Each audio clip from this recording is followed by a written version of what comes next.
listening to In the Trench.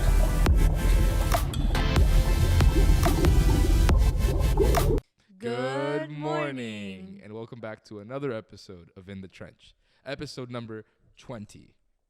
We are rolling through this season. I'm, as always, going to give it off to Nicole to introduce the sponsors. Hopefully this week she could do it the right way. I'm not going to mess up. Okay, thank you for Hillbilly Iced Tea. Use code ITTWE21 for 10% off of your purchase. And thank you, Mini Activewear. Use code ITT20 for 20% off of your purchases. Amazing. Thank you. I almost choked. I'm going to keep this introduction short just because I know last Wednesday's video was very long because I had a lot to get off my chest. If you haven't seen that episode, please go back and watch me rant about the stupid usage of steroids amongst middle schoolers. Fuck. All right. This week, I had the opportunity to interview Ben Lamm. I was part of a roundtable, and I was able to interview Ben Lamm and George Church. Ben Lamm is the founder of the company called Colossal. They've been all over the news on CNN, Good Morning America, BBC, freaking everywhere. They are they're bringing back the mammoth. They're de-extincting the mammoth. The thing we talked about with Jack Horner, what he's doing with the dinosaur, they've already successfully begun doing it with a mammoth. And they're expecting to have a calf soon. I'm not going to tell you when. Watch the episode. They tell you when. But it was very awesome that I got the chance because they don't do one-on-one interviews. So they invited me to this roundtable with a reporter from Mozambique, a reporter from Washington, D.C., a reporter from Hong Kong. And it's incredible. I was super honored to be there. So thanks again to Ben Lamm and George Church. Super interesting what they're doing over at Colossal. Stay tuned after this episode. We're going to have a little post-podcast meeting with me and my friends talking about what we learned, what we think, our own opinions on de-extinction, and what we learned from Jack Horner last season and bring that into this. I'm ranting again. So anyway, watch the episode. These fuckers are bringing back the mammoths. We going back to the Ice Age, baby. Okay. Watch the episode and then let us know. So I'm actually going to start with you because you're in my first square. If you want to say your name and where you're from, you can go ahead and start. Hello, hello, it's afternoon here in Mozambique. It's a great pleasure and I'm truly very excited to be here in this platform and sharing this space with you, George. And I see this leap as one of the biggest of humankind, so it's very interesting to be here. So thank you for having me here.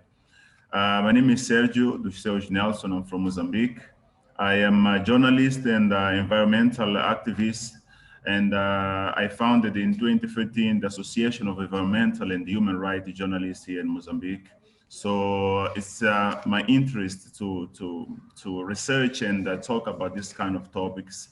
I don't know if I can put this question, but one of my first questions I have sent is about the meaning of talking about the extinction in the modern times. What is the meaning of all of this?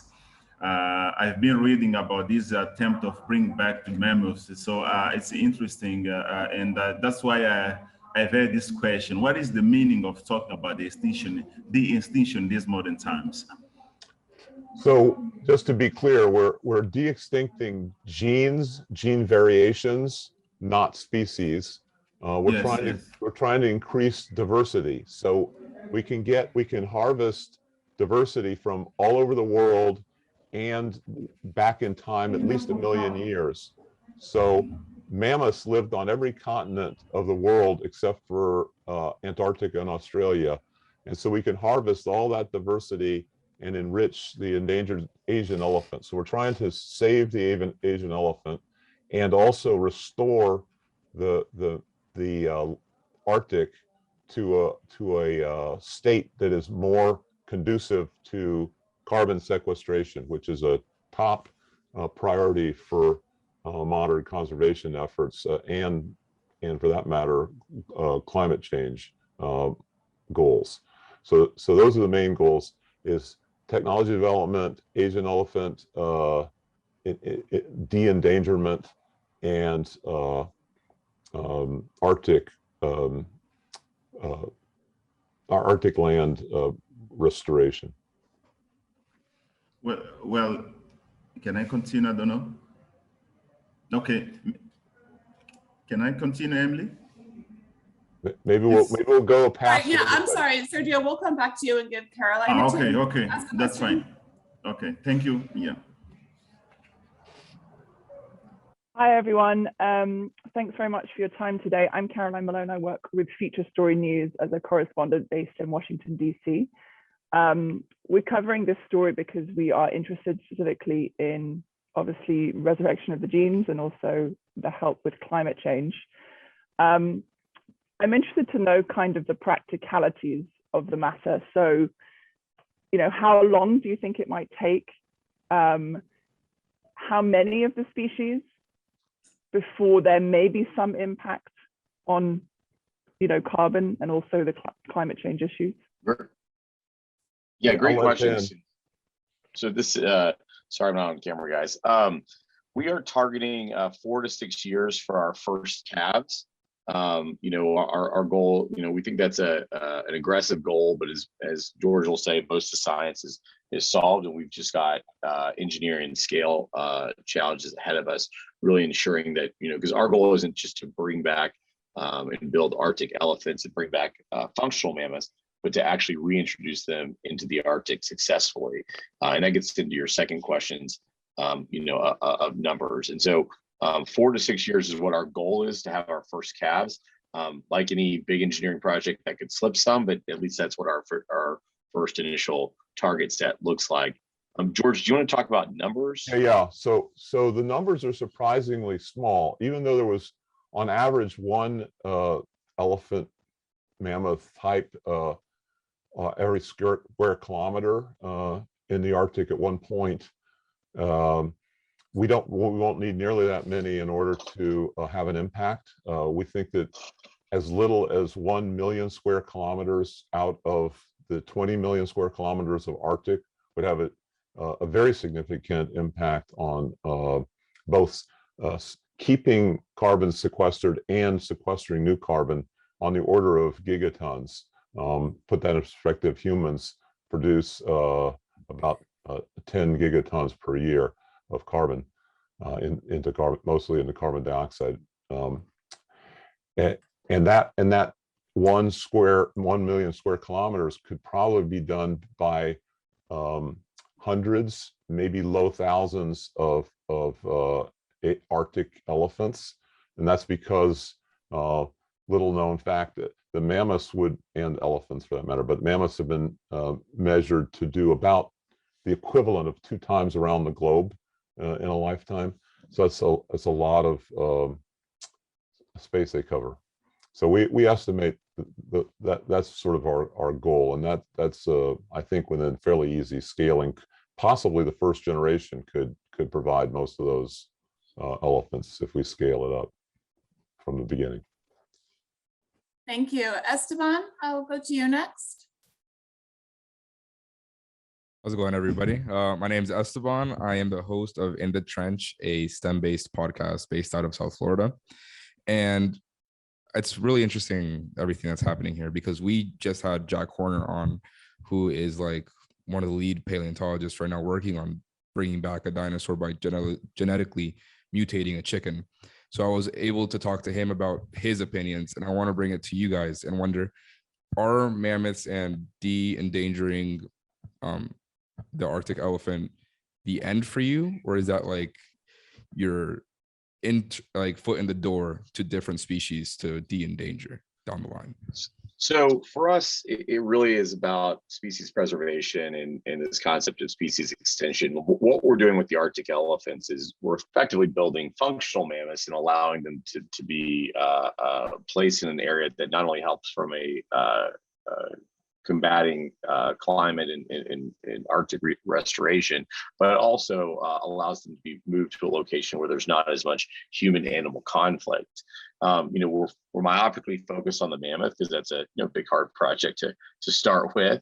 But beyond that, you know, I think there's other species that we could apply that to.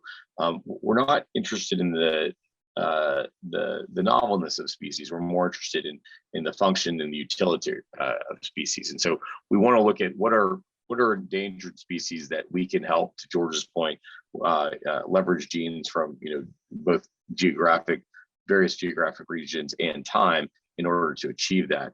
I do think a secondary species that we are not currently working on that could be interesting is helping the rhinos and what's happening there. And if you look at a wonderful species, the northern whites get a lot of attention, but Sumatra Rhino, there's only about 80 left in the wild, and so if we had the ability to give them the same cold tolerant genes and treatments that their ancestors had, the woolly rhino, I think that we would be able to return them back to a cold Arctic domain as well, which also I think could help with some of the sequestration work in parallel. So for us, it's about being very, very selective on what decisions we want to make, and I don't think it'll stop at de-extinction of these genes and species extension. I think it'll also go into helping small populations of current species, right? Like what you're seeing with the northern white rhino, what you're seeing with the blue whale and others. Awesome, thank you. And really quick, do you think you'll ever tackle like the Tasmanian devil, or that one that kind of went extinct thanks to human involvement? The Tasmanian, the thylacine, the Tasmanian tiger. We get a lot of requests for that. If it makes the right, and it's a marsupial, and so there hasn't been a lot of cloning done on marsupials. It's not a current focus and target of us, but we do get a request about once a day or once an hour for it. So it's definitely a fan favorite. But once again, it has to make a ecological reason for us to really dive in it. George, do you have anything else to add on the thylacine? Yeah, well, so in addition, so the Tasmanian devil is itself got survival issues. It's not extinct, but it is so low diversity that they're one of the few animals that has a contagious cancer that's spread through the biting and saliva, and so it's an obvious case where introducing diversity from, in this case, back in time, would probably be advantageous. And we could also, since we know what causes cancers to be rejected immunologically, it's the same thing that causes grafts to be rejected. We could do that synthetically. We're not limited to naturally occurring DNA, although we like it, is well tested. Yeah, so both the thylacine and the Tasmanian devil are things that our technologies will hopefully contribute to, even if we don't do it personally. Awesome, thank you. Thank you. So Leah and Robert are with my office, so I'm going to Hoyo Jung Kim next. Do you have a question? First of all, thank you so much for doing this. My name is Jojo. I'm a politics producer at Cheddar News based in Washington, D.C. We're doing a story on de-extinction, and the angle I'm focused on is really about the regulation. So when people hear about CRISPR technology and bringing about the woolly mammoth and whatever, the first thing that pops into people's mind is, oh, is Jurassic Park actually going to happen? So it is a proven fact that Congress kind of lags behind the pace of technological development. So I was wondering if you guys can speak a little bit about the cans and cans of the CRISPR technology that we have that you guys are using for this project, and if there is a possibility of this technology basically running amok because of the lack of regulations right now. I think there are actually very good regulations right now, and we should be supportive of them. These include the FDA, the USDA, and the EPA in the United States. All three of those agencies apply to any kind of engineering of wild animals. And there are precedents. I mean, there's about 1,000 rewilding efforts worldwide that we're bringing. The Revive and Store team and others are involved in bringing back the American chestnut, which had a serious pathogen blight that has now been engineered out of a new strain of American chestnut. The bison has been rewilded, the California condor.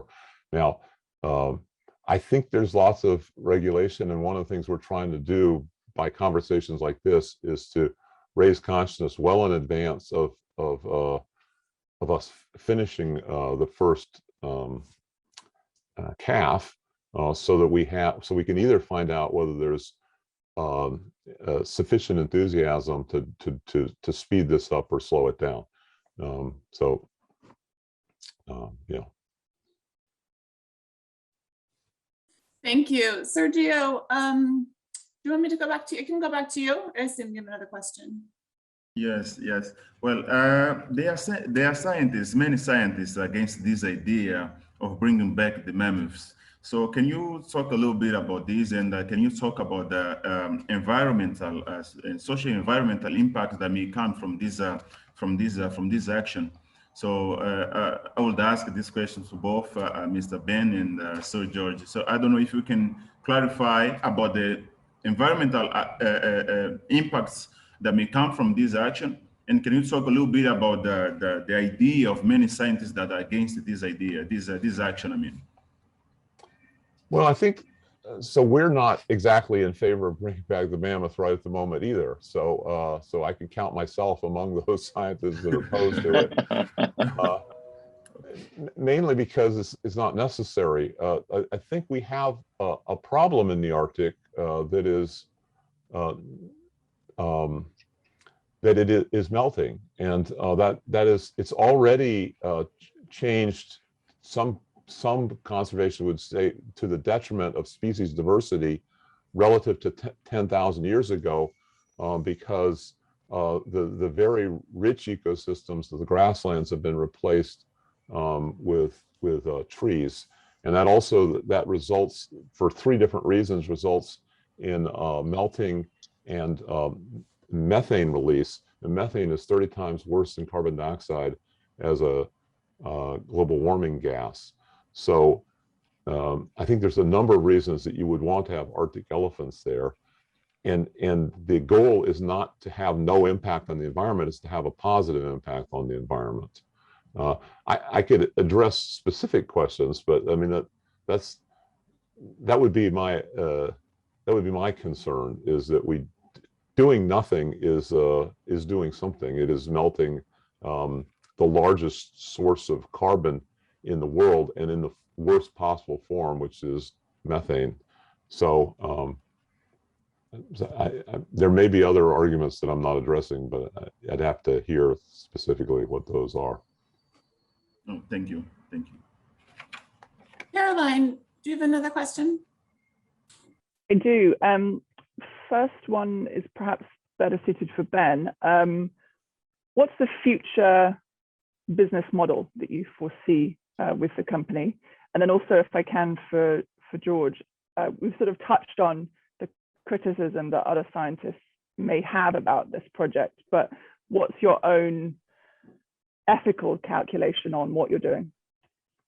Yeah, so from a business perspective, I think we've done a really good job of cultivating long-term, highly ambitious, future-seeking investors, including Thomas Tull, who's our largest investor, and Richard Garriott and Tim Draper, among Tom Chia, among others. And these are folks that have built incredibly transformative businesses in various industries.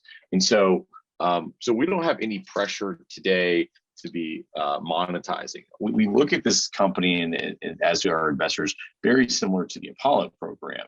And that was, as you know, a literal moonshot. Out of that moonshot, incredible technologies came out of it, including many fundamental technologies for the internet and communication, GPS.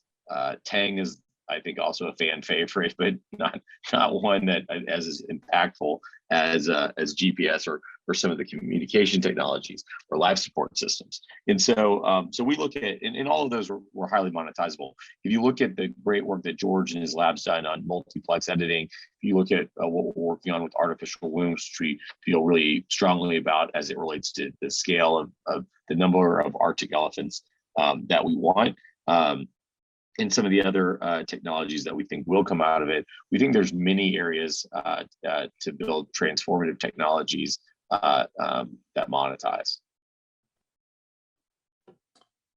Yeah, so the technologies will probably be the first actual products. And then in terms of the ethics, I think it's might be perceived as unethical to not save the Asian elephants. They are currently endangered by conflict with humans and herpes virus, and so we're trying to reduce both of those. The herpes virus we're synthesizing and looking for vaccines or endogenous antibodies or CRISPR.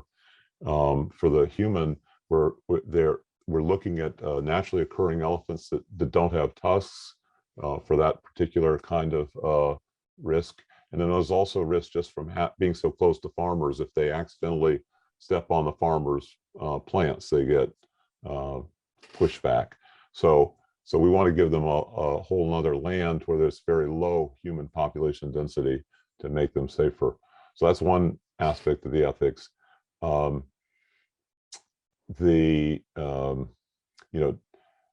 Changing the environment, we're obviously changing the environment with millions of square kilometers of farmland that we have. I think this would be something that's a much more natural experiment, and has a very potentially positive role in carbon sequestration. And George has a bioethicist that consults with his lab, and we've added 2 top bioethicists to our scientific advisory board. So our biggest goal is, I think it's about the team, the transparency, but the team internally, the team externally with our scientific advisory board, which also includes some of the top elephant conservationists. Ian Douglas Hamilton's probably the most respected and well-known elephant conservationist in the world. So both combining the conservationist angle with the ethics is really, really important to us. And then also transparency. We welcome the negative feedback just as much as the positive feedback, because we learn from it.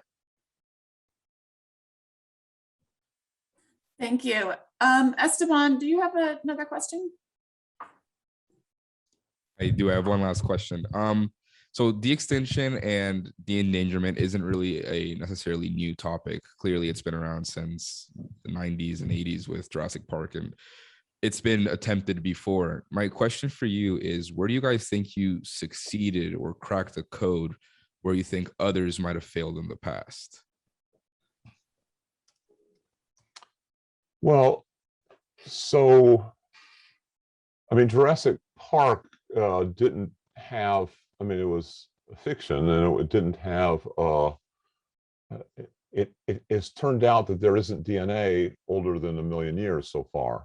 And so almost everything that would be interesting for the Cretaceous and the Jurassic eras are almost 100 times older than that. So that's one difference. Other de-extinctions are mostly rewildings. That is to say, things that are extinct in the wild, and then you breed them a little bit in zoos, and then put them back out there, like the California condor and the bison were examples of that.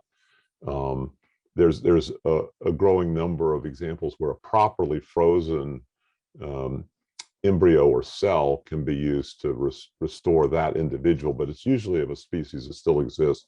It's just the goal is to get diversity, which is essentially what we're doing too. We're not really doing Jurassic Park at all. We're focusing on the endangered Asian elephants. That's why we call them Arctic elephants rather than mammoths.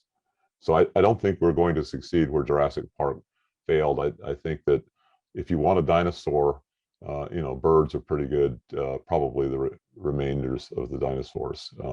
And you have to have, I think you need to have specific goals. If you want to bring back an extinct gene, to what end? And our end is the endangered Asian elephant and the restoration of the Arctic.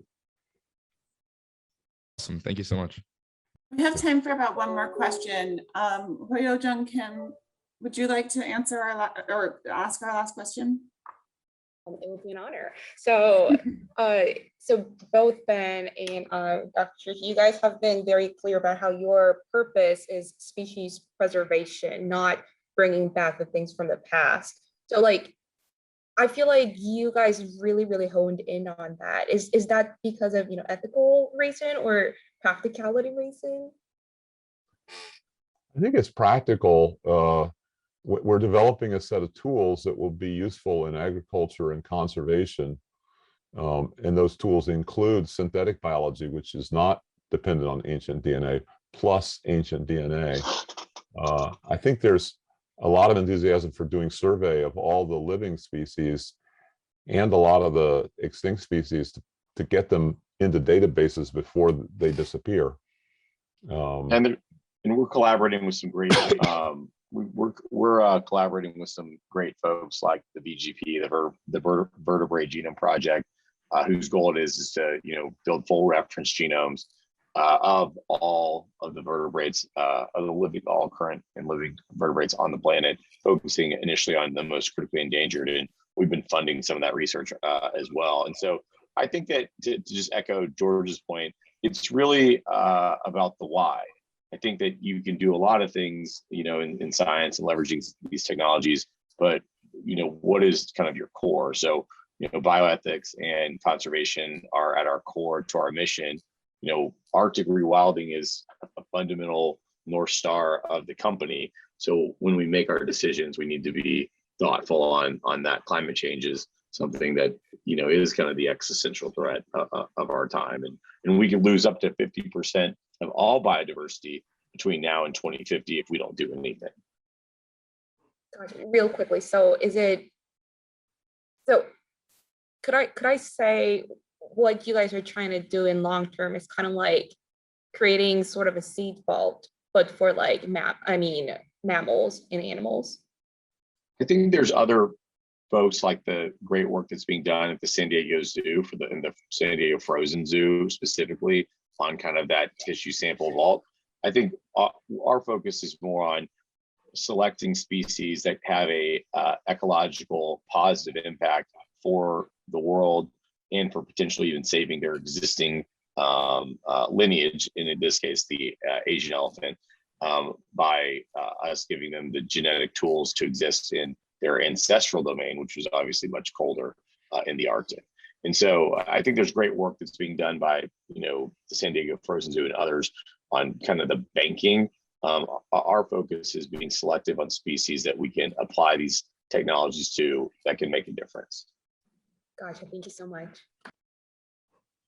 Thank you guys so much for your time. Well, now you saw the video, and like I told you in the beginning, I'm here with my friend Brandon. Yo. You could introduce yourself.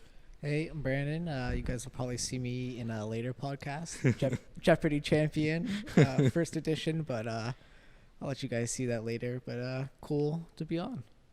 Well, spoiler, but dirty win, very dirty win. He had help from the house, but okay. So as you just saw, we just had an interview. I had the opportunity to ask a couple of questions to George Church and Ben Lamm, which are the head runners of Colossal, and essentially they call it an Arctic elephant because they don't want to use the term woolly mammoth, but it's a woolly mammoth. Yeah, exactly.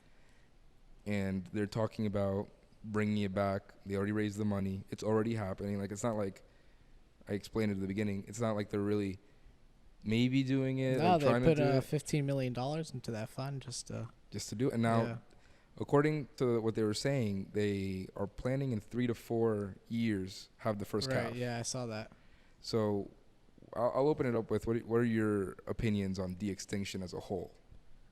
Well, there's an interesting point that I think that was made by the Colossal company. I think one of the founders did a TED Talk, and I thought what he said was really interesting, that a lot of people think that the environment is maybe what killed the mammoths. Like, people think like, oh, the environment was changing and stuff like that, and that's why the woolly mammoths died.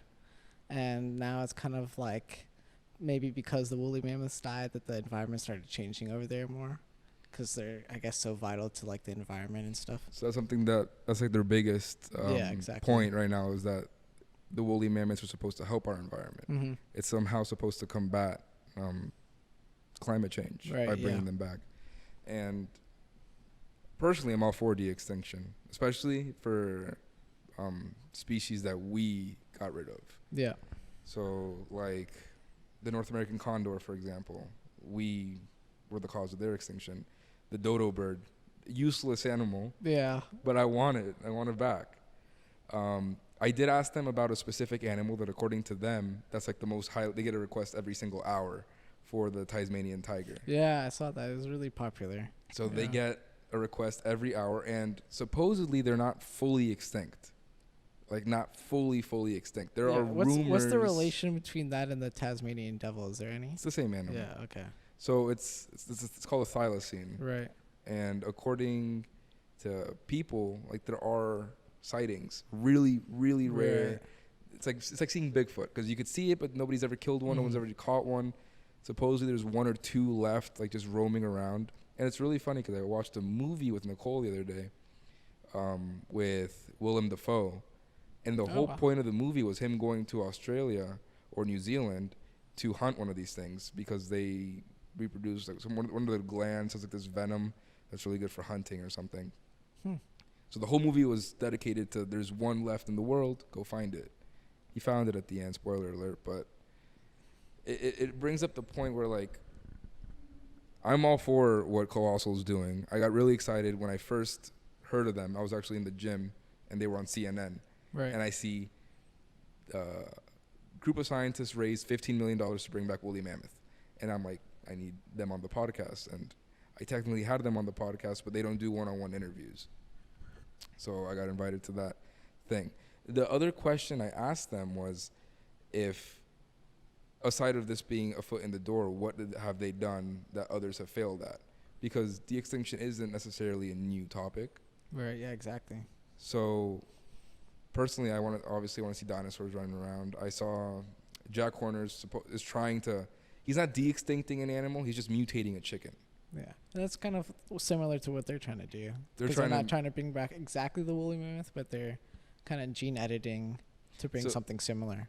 Something interesting I saw, because they say that the whole mosquito and amber, that's not a thing. That DNA dies after 1 million years, which I didn't know. I didn't know DNA had like an expiration date, but they were talking about they can reanimate dormant genes in an animal that obviously have been dormant for millions and millions of years. Now, the woolly mammoth isn't a 1 million-year-old DNA. Woolly mammoth is only 3,000, like 4,000, 5 to 10,000 years old. Not even. It's smaller. And we find a lot of times, like, perfectly preserved baby woolly mammoths. Especially in Siberia and stuff, they're basically perfectly preserved, and they're still just getting like the tusks now and stuff that people are just like those selling in the villages. And they're just, and you can harness DNA from that, which is interesting, which is what they're trying to do. One of the points that a lot of the, I'm not going to say social justice warriors, but people believe ethically that it's against some moral code, or I could see that as kind of like an act of playing God almost, in a way. Bullshit. Like, but then I guess like there was also like the other side where I saw where people were saying like we were the cause of like their destruction. Exactly. And maybe it's our responsibility to give it a chance to bring them back. We hunted them to extinction. Yeah. And the funny thing is that this is before pollution, before anything, before guns. Like, Indians knocked these guys out of population. So I personally am all for it. I know they do have a list of animals to tackle after. They were talking about certain whales, certain dead fish. I say megalodon. They say no. So I want. And the big thing also is that this isn't just for de-extinction. They could tackle like critically endangered animals, and start bringing them back. I know they were talking about the Siberian tiger, which is down to I think under 700 of them. The white rhino, that's a huge one that they were talking about. That I believe they're down to like 2 of them. Barely anything. And they're like guarding them with 24/7 security units. If we could start building back up those populations, bringing back up the populations of extinct birds, extinct animals, extinct everything that we are the cause to remove, I think that is what we should do. I think for sure. Instead of playing God, I think God made humans. Humans killed animals. God made the ability to bring back animals through humans. Right. So if anything, I'm playing God. Logically makes sense. I think God gave us the ability to bring them back. Yeah, I agree. So I don't think the discussion now. If you want to talk about playing God by bringing back a T-Rex, that's a different topic. Right, because these were pretty much animals that were alive when we were alive, also. So it's, yeah, it was. We're not bringing in an apex predator. Maybe that would inevitably just wreak havoc on us. Not even that. To quote the great Ian Malcolm, they had their chance.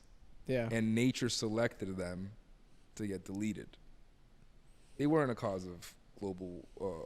They weren't a cause of mass hunting. They weren't a cause of pollution. They were a cause of God. Pure randomness. God deleting them. So, I mean, but don't get me wrong. I want them back. I want science to see what they can do. I know the whole thing is like, well, oh, I don't know if they should, just because they could, should they? I say I'm all for new evolution, new discoveries. If we can bring back a 65 million year old dinosaur. Right. Yeah. I don't know if I agree entirely. I'd probably want them to bring back animals that have like somewhat of a purpose, I guess. More so than it would be a glorified zoo if they bring them exactly. back. And if they were even to have them wild or something, I think people would either just start hunting them, or they would just start like destroying like every village in like Africa or something. It would destroy. Like these people already have enough to deal with, and now we're just gonna start dropping dinosaurs on them, and let them try to figure it out. First one day they're worrying about where the water is gonna come from. The next they're already trying to wash their clothes in the Nile. They have million-year-old crocodiles, and now we're just gonna start dropping velociraptors in the mix.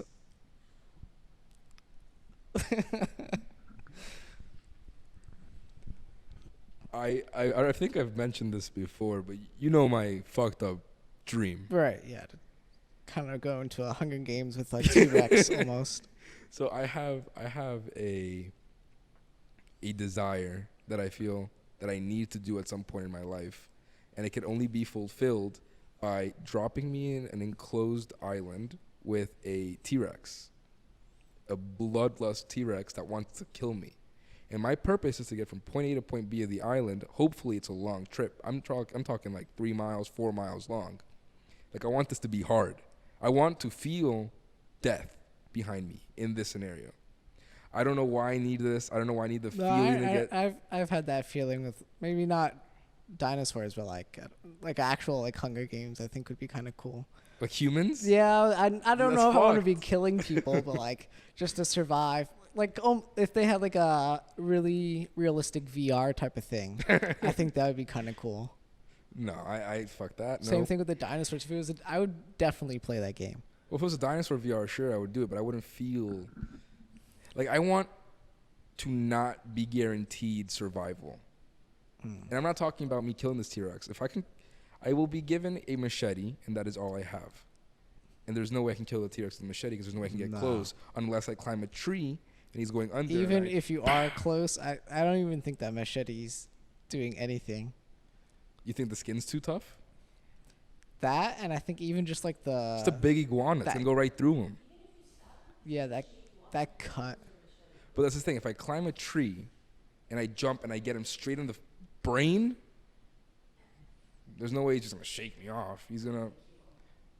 He'll go straight autism and then fall on the floor and die. Yeah, I've seen some iguanas get hit by cars, and right when they get hit, they're done. Yeah. They like... Rough. We're getting a little too non-PC, but who gives a Yeah. fuck? Who gives a fuck? I was telling Nicole this. Like, I want the right people to follow me. Like, no, I'm not a fucking snowflake. Like, I'm putting this out there. I'm not going to go into deep shit. We're not killing iguanas on the street. We're not killing iguanas. Although I have a really sad story. Damn, you hit one? I hit an iguana. And the worst thing is I couldn't do anything. There's a car coming behind me. There's a car on the other side. But to wrap up pretty much everything, because it was pretty long conversation with Ben Lamm and George Church. I'm excited to see what they're doing in the future. I think it's super interesting, yeah. I do want them to succeed. I feel like they will succeed with the mammoth, and I want them to tackle other animals. I do. If I had to list a particular amount of animals, I'd start with the rhino. It's the first animal I start with. Second animal I start with is the North American condor, because they went extinct like the last 45 years. Third animal I'm talking the thylacine. Bring them back, because we also hunted them to extinction. And then for me, bring back megalodon and bring back a dodo bird. I think the more interesting thing that I started thinking about, like when I started looking more into like what they were doing and stuff with gene editing, was maybe like what they could do with the animals that we have now, and like maybe editing their genes to become Create like new animals?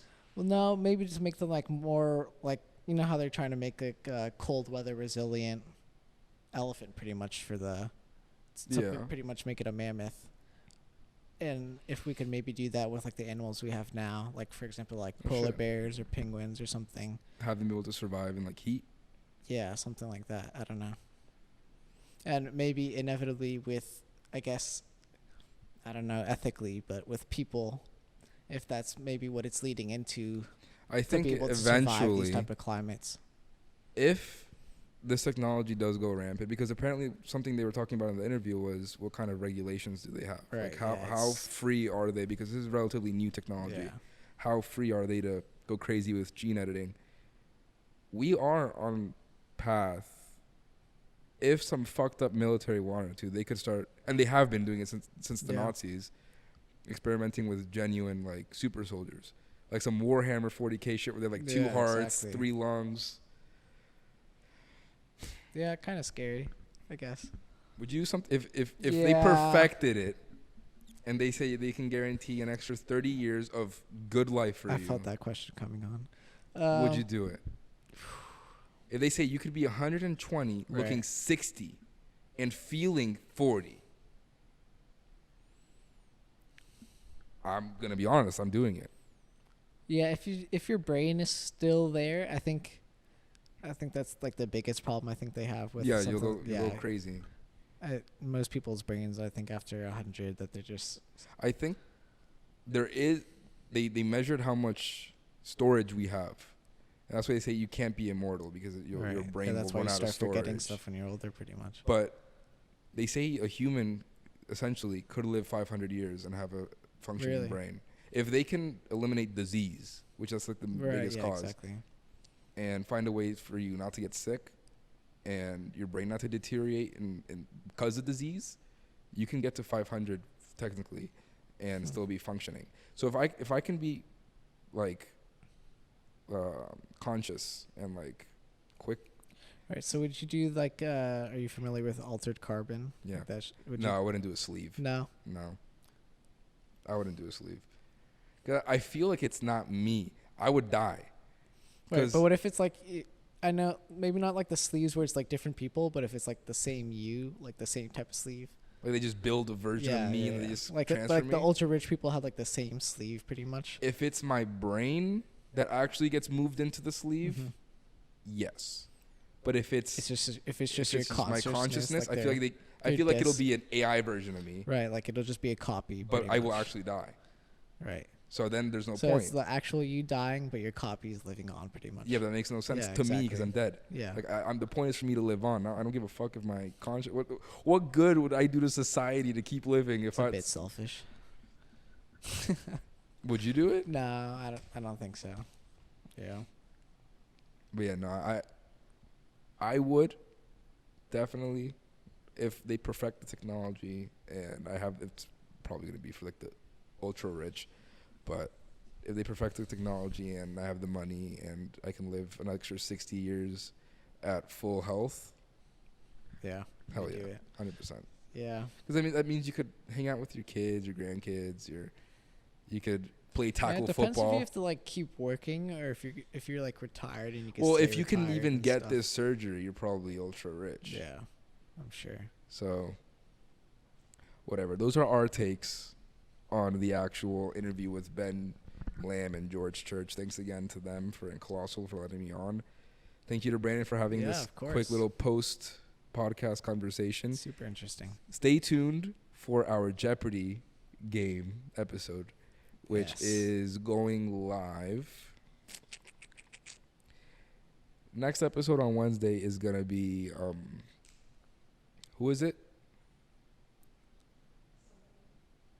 It's gonna be our good friend Motley. Actually, Motley's coming on. He's a really cool guy. He's like one of those most interesting type of people in the world. He is a rock star who flies airplanes, doesn't have a pilot's license though, does some crazy shit, gets invited to the crazy, it's a bunch, and he's a huge nerd too. So we go, and he actually came here, so it was a live podcast, and very interesting dude. Sounds like a good one. He's coming on Wednesday, so stay tuned for that, and then we'll probably release, Hell Week is after that, so we'll release the Jeopardy show first episode in November. Anyway, thank you, Brandon. Cool, thanks for having me on. Thank you, people.